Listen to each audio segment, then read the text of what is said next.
être au premier service, c'est une très bonne chose. Parce que ce que Dieu veut de toi, il te dit au premier service. Généralement, je l'ai toujours considéré comme étant le service des serviteurs. Amen. Qui est serviteur? Amen. Alléluia. C'est bien de servir le Seigneur. Il n'y a pas meilleur endroit que dans sa présence. Il n'y a pas meilleur service que d'être au service du Seigneur. Amen. C'est un privilège, bien-aimé. Et ce que nous recevons au premier service, il n'est pas conseillé de le garder, mais de le témoigner, de l'annoncer aux autres. Amen. Amen.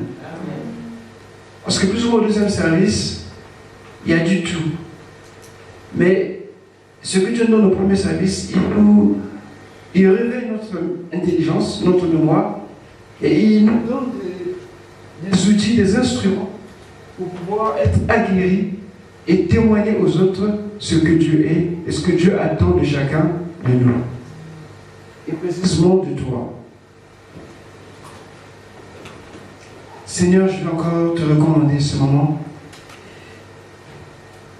Et je sais que tu es là. Nous avons besoin d'un toucher particulier. Nous voulons, Seigneur, examiner ta parole, mais en retenant ce qui est fondamental à notre foi, mais aussi à transmettre, car c'est en cela que tu nous as appelés. Seigneur, nous ne voulons pas être comme ces Juifs qui étaient à Babylone, qui se plaisaient à écouter Ézéchiel, le prenant pour un chanteur habile. Ils se délectaient des paroles, mais en réalité, ils ne faisaient rien du tout. Et je prie que tu disposes notre attitude, Seigneur, que nous soyons de ceux qui entendent, qui agissent, ceux qui écoutent et qui obéissent pour une transformation et un changement. Et cela pour la gloire de ton Saint. Au nom de Jésus. Amen. Que Dieu nous bénisse. Amen. Nous partons dans Roi.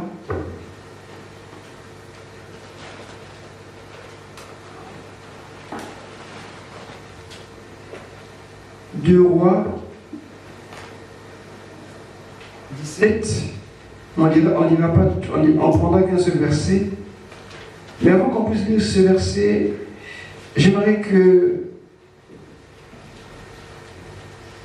si deux personnes peuvent trouver 1 Thessaloniciens 5, le verset 19, et Apocalypse 2, le verset 5, vous pouvez les garder, mais si on peut les lire rapidement, avant qu'on revienne à 2 Rois. 1 Thessaloniciens 5, le verset 19, c'est juste quelques mots, on nous dit, n'éteignez pas l'esprit. Quelqu'un a trouvé 1 Thessaloniciens 5, le verset 19.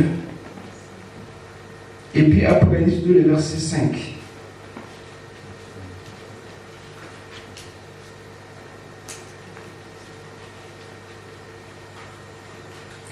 « 1 Thessaloniciens 5, le verset 19. Quelqu'un a trouvé, s'il vous plaît? 1 Thessaloniciens 5, le verset 19. N'éteignez pas l'esprit. Amen. N'éteignez pas l'esprit. J'aimerais que tu gardes ça quelque part dans ta tête. Ephésiens 2, 5.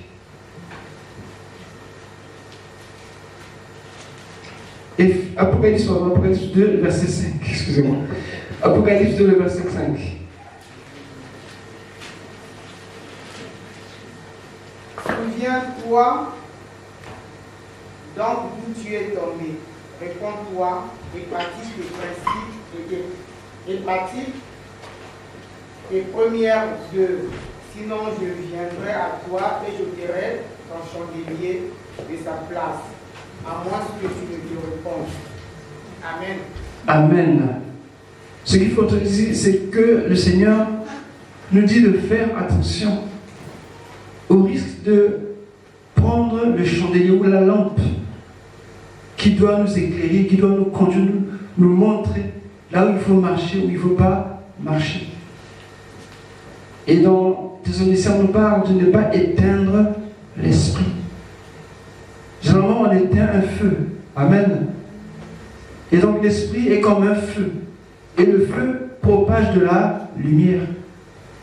Et dans Apocalypse, on dit de nous repentir, sinon on va ôter le chandelier à sa place. Quand on n'a pas le chandelier, c'est l'obscurité, c'est la confusion.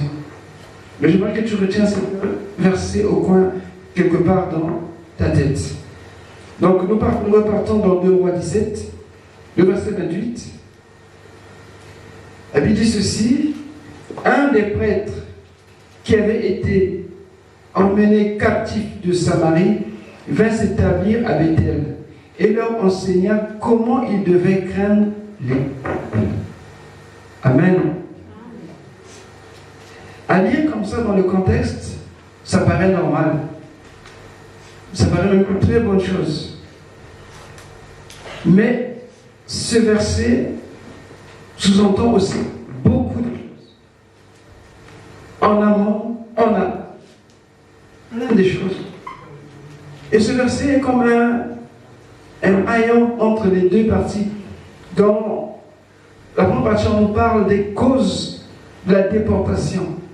Parce que Israël, notamment, qui avait porté à Samarie, avait péché contre Dieu. Ils avaient fait des choses que Dieu désapprouvait. Ils ont même sacrifié leurs enfants au dieu de Moloch. Dans l'idolâtrie, dans la rébellion, dans la désobéissance, ils s'étaient passés maîtres. Alléluia. Et ils ont subi ce que Dieu avait déjà dit dans Deutéronome, que si vous commettez des abominations, voilà le châtiment qui va vous atteindre. Mais eux, comme un second temps de défi, ils ne voulaient rien savoir. Du plus petit au plus grand, des rois aux serviteurs, tous étaient emmenés à désobéir, à commettre des actes abominables devant le Seigneur. Et la sanction est tombée. Le roi d'Assyrie est venu, les a tous déportés. Personne n'était resté.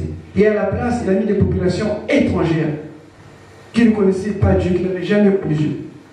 Alors il vient habiter au milieu de Samarie. Donc toute la population a été déportée pour ne pas que le pays soit vide. Les autres peuples qui étaient déjà sous la domination assyrienne sont venus s'installer à la place. C'était le juste châtiment qui leur revenait par rapport à leur désobéissance, à leur idolâtrie. Dieu les avait tant prévenus, mais ils ne voulaient rien savoir. Si vous lisez au début du verset, on nous donne les raisons. Et parmi ces raisons, le verset 7 dit ceci: cela arriva parce que les enfants d'Israël péchèrent contre l'Éternel, leur Dieu, qui les avait fait monter du pays d'Égypte, de dessous la main de Pharaon, roi d'Égypte, et parce qu'ils craignirent d'autres dieux. Donc quand ils sont arrivés dans le pays promis, alors ils sont livrés à toutes sortes d'idolâtries, à ce qu'on appelle l'adultère spirituel. Ils ont connu des dieux que même leur père Benjamin n'avait jamais connus. Et ils ont fait des actes abominables. Ils suivirent les coutumes des nations que l'Éternel avait chassées devant les enfants d'Israël et celles que les rois d'Israël avaient établies. Les enfants d'Israël firent en secret contre l'Éternel leur Dieu les choses qui ne sont pas bien. Ils se bâtirent des hauts lieux dans toutes les villes, depuis les tours de garde jusqu'aux villes fortes. Ils se dressèrent des statues et des idoles sur toute colline élevée, sur tout arbre vert. Quand vous lisez jusqu'au verset pratiquement 23, Dieu ne pouvait plus supporter cela. Alors il envoyait le roi de Syrie pour juger ce peuple. Et il les a tous déportés. Et lorsqu'on nous dit au verset 24, le roi d'Assyrie fit monter des gens de Babylone, de Cuta, d'Ava, de Hamath et de Shepharvaïm, et les établit dans les villes de Samarie, à la place des enfants d'Israël. Ils prirent possession de Samarie et ils bâtirent et ils habitèrent dans ces villes. Donc il y a eu un changement total. Ceux qui étaient là avant ont été déportés et une autre race est arrivée, qui n'avait rien à voir avec les Israélites. Et cela n'était pas dû parce que Dieu était incapable, parce qu'ils ont voulu désobéir. Ils ont voulu se rebeller, ils ont fait des choses que Dieu n'avait pas autorisées avant, jusqu'à sacrifier leurs enfants. Et toutes ces choses ont irrité Dieu. Malheureusement pour eux, il n'y avait pas d'autre issue que le juste châtiment. Et justement, quand ils sont arrivés, ces peuples,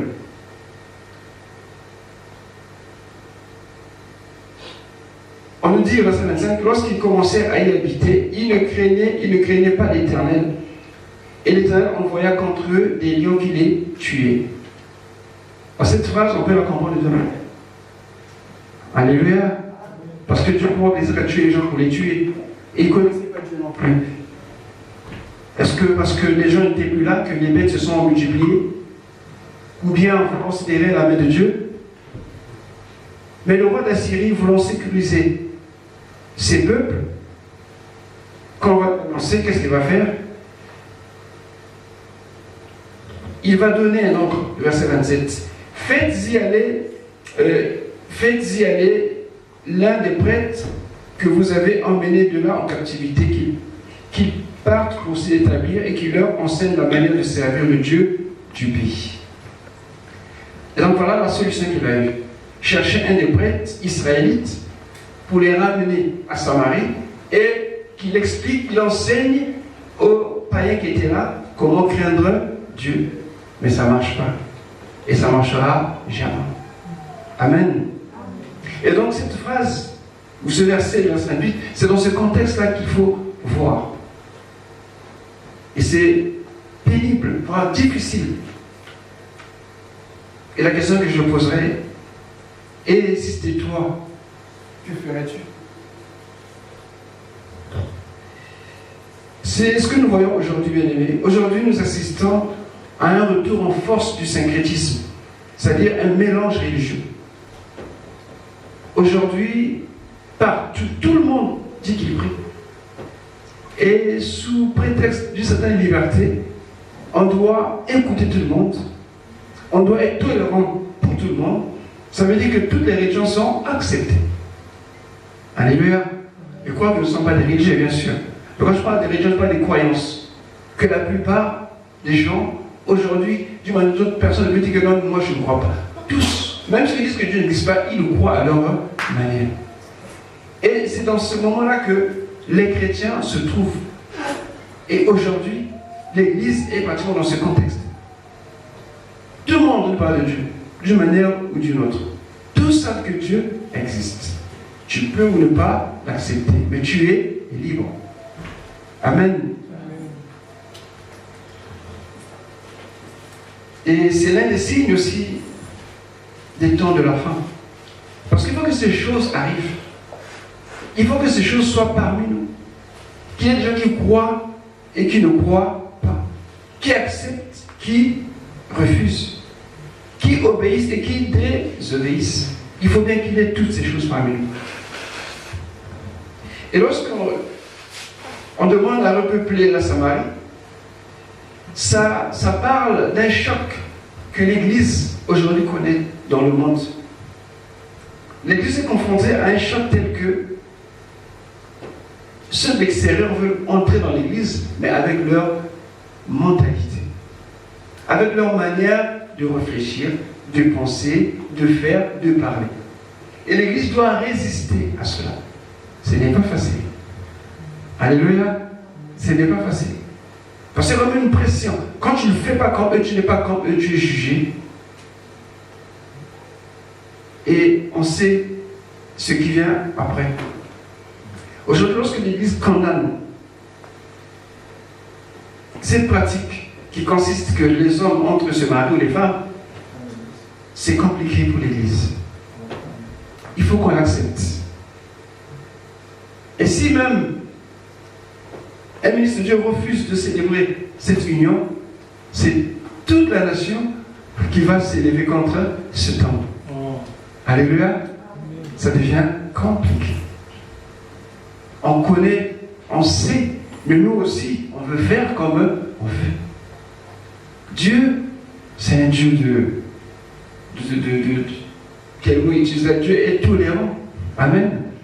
Non. Dieu ne tolère pas le péché. Alléluia. Amen. Si Dieu nous tolère, il ne tolère pas le péché. Et donc, l'Église aujourd'hui vit un choc. Parce que le chrétien, l'Église en elle-même est invisible. Mais on voit les chrétiens dans l'Église. Et quand on parle d'Église, on voit aussi le chrétien. Parce qu'aujourd'hui, le chrétien veut être conforme au même moment à Dieu et aussi dans le monde. Pourquoi? Parce qu'il ne veut pas être rejeté.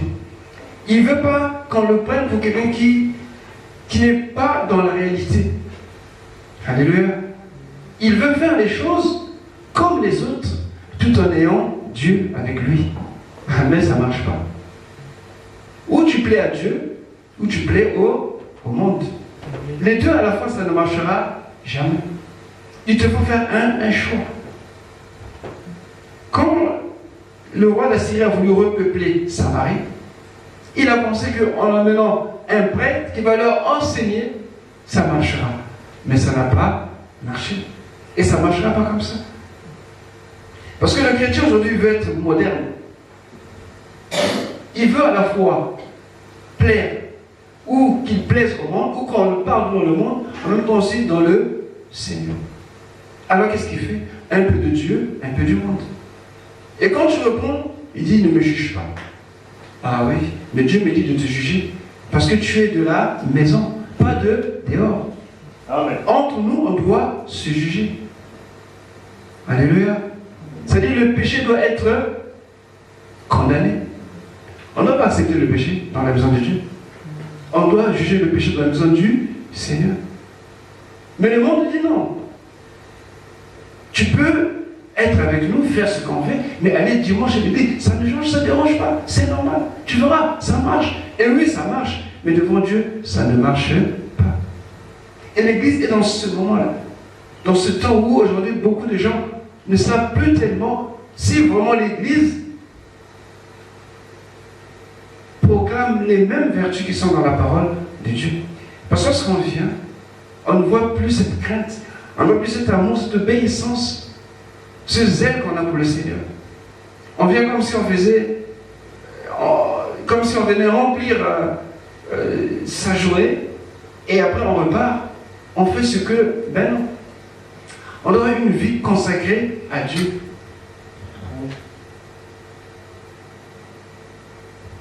On a un programme tellement chargé, on a une liste des valeurs. Moi c'est comme ça, moi c'est comme ça. Tout c'est moi. Et dans cette liste des valeurs qu'on a, Dieu doit se faire une place. S'il n'a pas sa place, Dieu est éjecté de ta vie. Alléluia. Ce n'est pas mon affaire. Non. Dieu doit se faire une place. Parce que moi, la semaine, j'ai ça. Et quand on dit que mais Dieu, ah oui, mais je ne vois pas. Mais j'ai pas ce temps, mais il faut ce que je. Mais il n'y a pas de place pour le Seigneur. Bah tant pis. Tant pis. Et voilà. Mais non. Ça ne marche pas comme ça. Dieu doit être la priorité de toutes les priorités. Amen. En fait, nous sommes pratiquement sous ce choc, on ne se rend pas compte. La violence par laquelle le monde nous oppresse. Il va faire en sorte que tu sois occupé du lundi au samedi jusqu'à 24 heures. Mais il n'y a pas Dieu dans tout ce que tu fais. Et quand ça ne va pas, tu vas te souvenir, ah mais Dieu. Et tu vas courir vers le Seigneur. Dieu n'est pas le pharmacien qui va te donner des livres quand tu as mal à la tête. Dieu veut ta vie consacrée. Dieu te veut entier ou entière tel que tu es. Il n'y a pas une petite place pour le Seigneur. Ah mais tu sais, j'ai ceci, j'ai ça, j'ai ça. Mais Jésus a dit un jour, à quoi servirait un homme s'il gagne le monde et perdait son... On n'y pense pas, bien sûr. Attention, prenons garde. Prenons garde. Ma femme dit toujours que si Dieu ne vient pas, mais il peut t'appeler. Alléluia. Donc ça veut dire que tu peux avoir tout ce que tu as, mais tu ne sais pas demain ce qui peut arriver. Tu as pris du temps à faire ce que tu dois faire, ok, d'accord. Mais sauf qu'à la dernière minute, Dieu t'appelle. Tout ce que tu aurais fait, ça va servir à quoi? Zéro. À rien. Et ce serait dommage. Que tu rates la bénédiction d'en haut, alors que tu as sémé par terre des choses qui ne t'ont rien apporter. Alléluia. Parce que le monde exige que nous ayons, qu'on voie et qu'on sache que j'existe, que je vis. C'est ça ce que le monde fait. Et il fait tout pour que son importance grandisse de jour en jour. Et pour Dieu, ça diminue de jour en jour. Et on est content, on est satisfait. Ah, j'ai une semaine chargée. Ah, j'ai un mois chargé. Ah, j'entendais, c'est avant-hier, au travail, il y avait des femmes qui parlaient entre elles. Elles ont fait un planning pour l'année pour les vacances. Elles ont tout arrêté. J'ai dit, waouh. Et donc, vous êtes formidables. Elles étaient contentes. Elles disent, vraiment, t'as vu, hein? Ah, vraiment, nous, on va pas de même ordre. Je dis, franchement. Mais, j'ai pas voulu les effrayer. Il dit, c'est bien ce qu'ils ont fait. Mais s'il arrivait que demain, qu'une tombe malade, alléluia, Amen. tout va s'écrouler. Et encore s'il arrivait qu'une meurt, à quoi ça servait? C'est-à-dire, on prend le temps à s'occuper des choses qui vont passer. Mais Dieu éternel, on ne prend pas le temps. Et c'est là où c'est dangereux. C'est-à-dire, le monde nous oppresse tellement qu'on pense que la priorité, quand le chrétien parle de réussite, à votre avis, il parle de quoi? C'est comme dans le monde. L'argent, la maison, la femme, les enfants, les habits. C'est pas ça? Épargner, c'est pas ça? Regardez bien. Il y en a, ma femme qui me dit que il y a des hommes qui sont de de retraite, qui étaient des ex-directeurs, qui ont beaucoup d'argent, mais qui sont incapables de se nourrir tout seuls. Alléluia. C'est des choses qui, voilà, ça paraît tellement petit qu'on se dit, bon, c'est rien, c'est rien. Non, mais c'est très dangereux. C'est très dangereux. Ce prince de Samarie est venu enseigner à un peuple idolâtre comment craindre Dieu, que lui-même n'a pas pu craindre. Alors c'est là l'ironie. C'est là que ça fait rire. Il dit, mais attendez, tu étais là, tu connaissais Dieu, tu avais les commandements, et tu as désobéi. Tu l'as fait avec joie. La désobéissance. Tu as eu tout le temps de faire ce que tu voulais faire, mais jamais Dieu, c'était ta préoccupation. Maintenant que Dieu te chasse, et tu vas venir enseigner aux autres ce que toi-même tu n'as pas pu observer. Mais ça ne marche pas. La conséquence, c'est quoi? C'est, le verset dit que même les nations firent chacune leur Dieu dans les villes qu'elles habitaient, et les placèrent dans les maisons des hauts lieux bâtis par les Samaritains. On continue.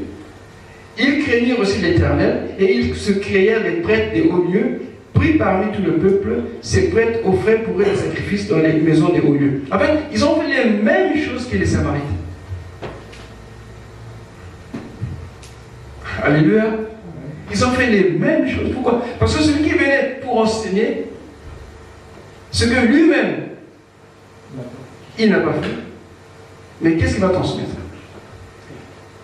Le danger, c'est quoi? C'est qu'on est dans le besoin du Seigneur. Si on n'arrive pas à comprendre ce que nous sommes, ce que nous voulons, ce que Dieu veut, même si on est l'extérieur bien aimé, on fera exactement ce qu'on n'arrive pas à faire dans la maison du Seigneur. On va dire, ah, moi si je priais, ah, quand j'irai dans l'église, tout ça. Mais quand tu es dans l'église, on ne le voit pas, on ne le sent pas. Parce que tu ne vis pas ça. Et le risque aujourd'hui du chrétien, c'est qu'il a comme, voilà, un témoignage, je dirais, pratiquement inexistant. Inexistant. Il n'a plus de témoignage. Parce qu'il va la force son témoignage, c'est son intimité avec le Seigneur. Puisqu'il n'y a plus d'intimité avec Dieu, qu'est-ce qu'il va dire? Et ce prêtre, je me demande s'il était conscient. S'il savait, à mon avis, il devait rougir s'il enseignait aux gens comment craindre l'Éternel. Il est resté des années durant, il n'a même pas pu. Et il va enseigner les gens à craindre. Attendez. Mais Dieu, parfois, peut placer un frère, une sœur dans une situation telle qu'il voit des choses horribles. Il se rappelle que non, à l'église, ça se passe pas comme ça, Dieu n'aime pas ça. Mais étant donné que Dieu est tellement loin dans ces choses avec eux, que tu es incapable de leur dire que le Seigneur peut te pardonner, il peut te sauver comme il m'a transformé. Mais comme chez toi, rien n'est visible, cette vie transformée n'existe pas. Pas de changement. Mais comment peux-tu prêcher un changement que toi-même tu ne vis pas? Et c'est là le piège du chrétien aujourd'hui. On est dans tout. Réseaux sociaux, Facebook, téléphone, on a tout, on a la mode, le langage, on est dans tout. Mais là, quand tu peux témoigner le Seigneur, c'est faible. Parce qu'on ne vit pas ces choses.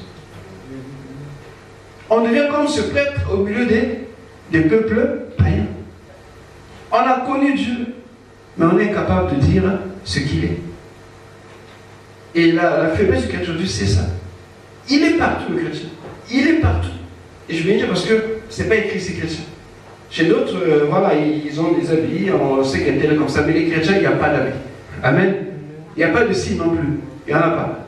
Parce que Christ est dans ton cœur. Amen. Et c'est lui qui te dirige. Amen. C'est lui qui guide ta vie. Amen. C'est pas un habit, c'est pas, je sais pas, des chaînettes, c'est pas quelque chose que tu vas porter qui marche dans la vie. C'est Jésus en toi. Amen. Et même quand tu chantais, il disait Jésus à l'intérieur, agit sur l'extérieur. Oh, quel changement dans ma vie. Et les gens, quand ils vont voir, ils disent ah oui, vraiment il y a un changement. Et tu peux parler de Jésus. Alléluia. Amen. Mais ça peut être les mêmes choses. Tu vas me parler d'un changement, d'un change, mais toi-même, toi et moi, on est pareil. On a les mêmes goûts, on a fait les mêmes choses, mais je ne vois pas. Et ce prêtre, je suis sûr qu'il devait même pleurer de tristesse. Parce qu'il se sentait simplement coupable et malheureux à la fois. Lui qui était près d'un Dieu, du Dieu vivant, qui les a délivrés de la captivité d'Égypte. Il connaissait Dieu, il a vu la nuée de feu. La nuée de gloire par la colonne de feu. Il a vu ces manifestations-là. Mais, tranquillement, il a oublié. Il y en a qui ont été baptisés, qui ont dit oh Seigneur, je suis jusqu'à la fin, mais qui aujourd'hui sont perdus dans la vie. Dès qu'on le voit, parfois ils se cachent. Un jour, j'étais en train d'appeler un bien-aimé.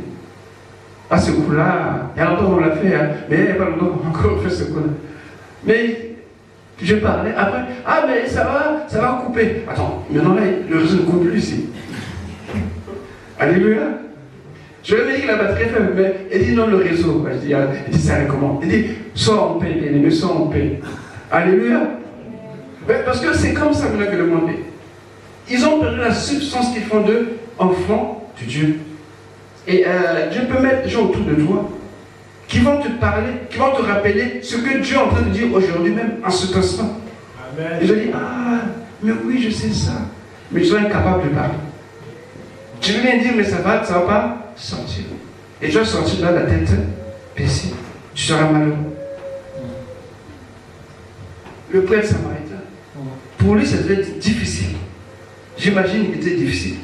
Encore, il a été, déporté. Mais on le ramène dans ce pays, qui était censé être son pays. Il trouve des étrangers, il doit leur enseigner la parole de Dieu, qu'il a lui-même oublié, rejeté, abandonné. Il faut avoir le courage. Il faut avoir vraiment le courage. Mais on dit parfois qu'il ne tue pas. Il a dû le faire parce que le roi de Syrie l'avait ordonné. Mais le roi de Syrie n'a pas son problème qu'il prie Dieu, qu'il ne prie pas Dieu. Pour lui, il voulait que son peuple soit en paix, en sécurité. Et pour lui, il croyait que Dieu c'est comme un fétiche, un peu comme parfois les chrétiens pensent, que quand ils ont un problème, ils ont la Bible, ils serrent la Bible dans le cœur, sur son cœur, et le problème va être résolu. Amen.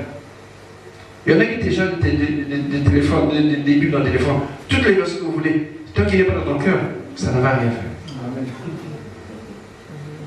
Et cet homme, s'il veut venir avec sa famille, j'imagine sa femme en train de regarder. Tu t'es non, je n'ai pas enseigné la parole de Dieu. Ah!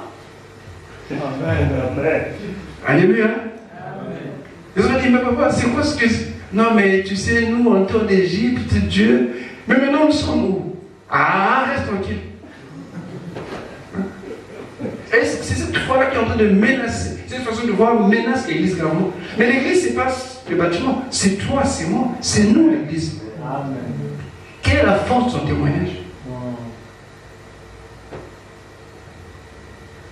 Le prêtre samaritain. Et le verset 34, c'est clair, il dit, il suivit encore les païens qui étaient là. Ils ne craignent point l'Éternel, ils ne se conforment ni à leurs lois, ni à leurs ordonnances, ni à la loi et au commandement prescrit par l'Éternel aux enfants de Jacob, qu'il appela du nom d'Israël. Eh bien, l'effort qu'il y a à faire est tombé. Il n'y avait pas de fruit. Tu penses que tu vas influencer quelqu'un parce que tu... Mais tu penses seulement. Mais ce n'est pas ça qui va faire que tu influences quelqu'un. Tu penses, c'est bien. Mais la pensée reste que la pensée. Alléluia. C'est une vie transformée qui change les gens. Amen. Donc eux, ils avaient leur Dieu. Ils ont ajouté à la fin de la liste le nom de l'Éternel. Un peu comme on fait nos courses. On a une liste. Et à la fin, ce qui oublie, pour les enfants, souvent les couches, on oublie. On met à la fin parce que c'est important. Soit au départ, en enfant, soit à la fin. Amen. Pour les célibataires, je ne sais pas tout qu'est-ce qu'ils mettent en premier, en dernier. Mais généralement, la liste est déjà là. Et ils avaient tout leur Dieu. Et à la fin, le dernier à être sur la liste, c'était l'Éternel. Et pour eux, c'était normal. C'est normal. Aujourd'hui, le chrétien est devenu comme ça. Il ajoute à sa liste des valeurs le nom de Dieu, l'Église. Il se rappelle comme par hasard, ah oui, tiens, il y a l'Église. Ah oui, il y a Jésus. Mais toute la semaine, tout le mois, toute l'année, non.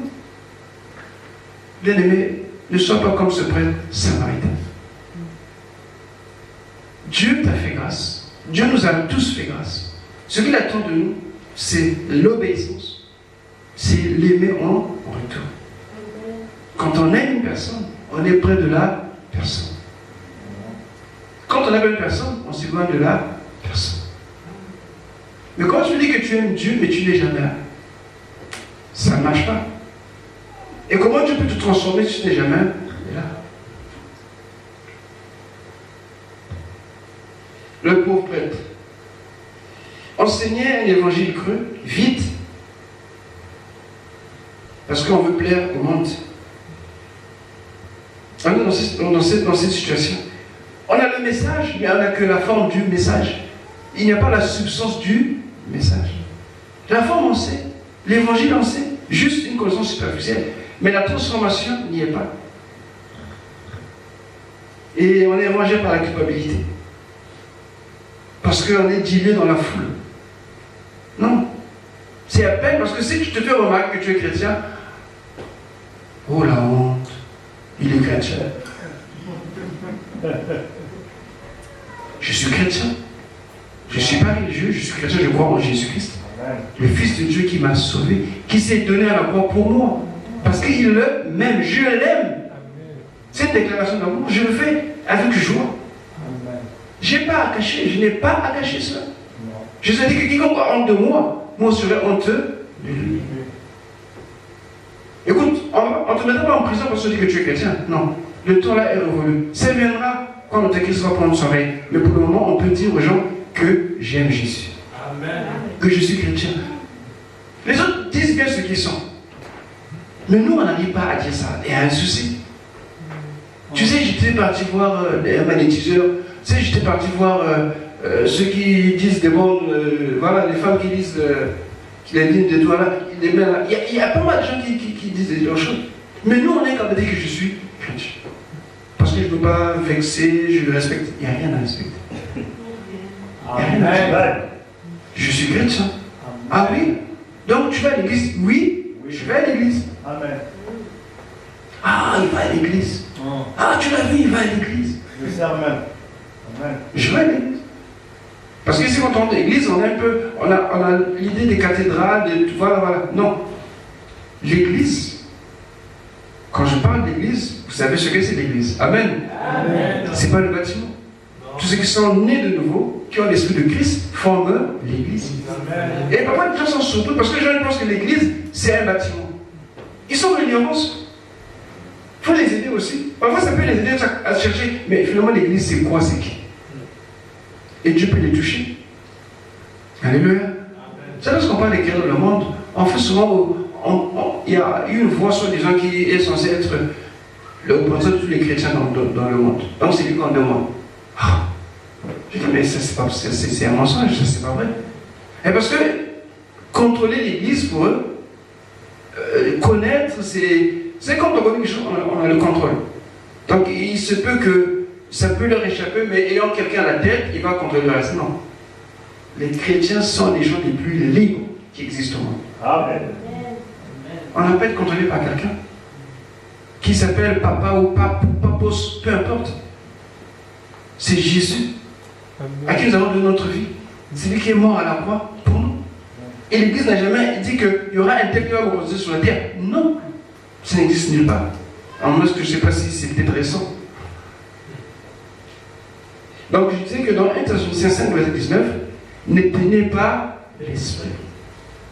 Qui a l'esprit de Dieu ici? Amen. Parce que ce genre d'attitude va faire que l'esprit s'éteint. C'est un feu. Quand vous ôtez l'oxygène, le feu s'éteint. Ce que nous avons comme extincteur, parce qu'il y a du carbone dedans, et cet oxyde de carbone-là, quand il est libéré, il empêche, il éloigne, si vous voulez, l'oxygène, et du coup le feu s'éteint. Quand tu ne pries plus, quand tu es de moins en moins en réunion, quand tu n'es plus aux activités, le feu décroît, diminue petit à petit. Tu ne te rends pas compte. Tu ne te rends pas compte. Avant, tu pouvais faire 2 semaines, même 1 semaine. Après, tu vas faire 1 mois, c'est-à-dire rien, 3 mois, 1 année, et 5 ans plus tard. Parce que tu deviens insensible. Quand il n'y a pas le feu, bien aimé, tu peux mettre la main, tu ne seras pas brûlé. Et le diable, comme ça, il est content. Mais parce que quand tu pries, quand tu es en présence, il y a le feu, il ne peut pas t'approcher. Amen. N'éteignez pas l'esprit. Et Éphésiens et Apocalypse 2, c'est Jésus qui parle à l'église d'Éphèse de se repentir. Sinon, il en a ôté la lampe. Le discernement. La lampe parle aussi de la lumière. La lumière parle de la connaissance. Quand on enlève tout ça, bien aimé, c'est la mort. C'est la mort. Parce que lorsque la Bible parle de l'ignorance, mais la lumière parle de la connaissance. Et la lampe est claire. Et la lumière. Quand tu as la parole de Dieu, tu peux comprendre, tu peux connaître la parole, tu peux être éclairé. Et quand tu es dans l'obscurité, même si on prêche 24 heures, tu ne vas rien obtenir. Parce que tu es complètement dans les ténèbres. Et tu n'as pas le discernement. Alors la question que je pose ce matin. Amen. Amen. Et si c'était toi le prêtre samaritain, tu aurais accepté d'aller enseigner les gens? Ou tu serais, tu allais d'abord te répondre toi-même, te repentir, et ensuite le faire? Mais tu as dit, bon, ouais, je sais, j'entends parler, elle entend, je peux quand même aller. Avec l'aimé, tu vas recevoir des choses que tu n'as jamais reçues. Et tu vas te faire du mal. Beaucoup de mal. Beaucoup de mal. Réalisons une chose que nous sommes dans une situation où le monde veut à tout prix nous influencer.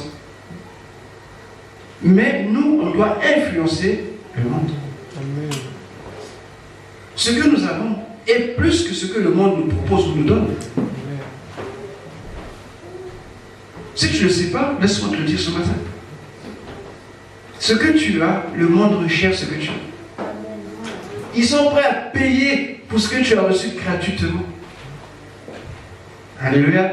Amen. Le monde est prêt à payer, mais ça ne se paye pas. C'est par la foi.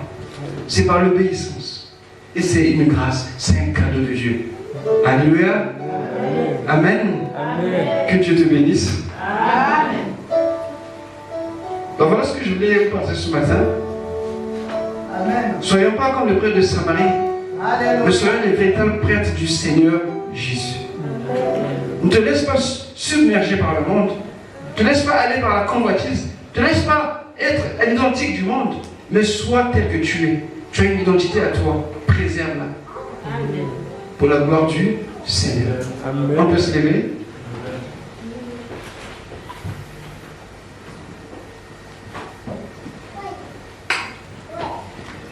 Si je trouve qu'il n'y a pas assez de place de Dieu dans ton planning, essaie d'effacer tout le reste. mais Dieu a un bon caractère. Amen. Si tu trouves qu'au milieu où tu es, tu as du mal à dire ce que tu es réellement en Christ, prie et prends autorité au nom de Jésus. Commence à réaliser que tu as du prix aux yeux du Seigneur. Tu es précieux aux yeux du Seigneur. Et tu n'es pas n'importe qui. Amen. Tu es à la gloire de Dieu. Alléluia. Amen. Quelqu'un peut dire ça? Je suis à l'image de la gloire de Dieu. L'image de la gloire de Dieu. Et je n'ai pas un message vide. Mais je suis moi-même le message. Parce que Christ vit en moi.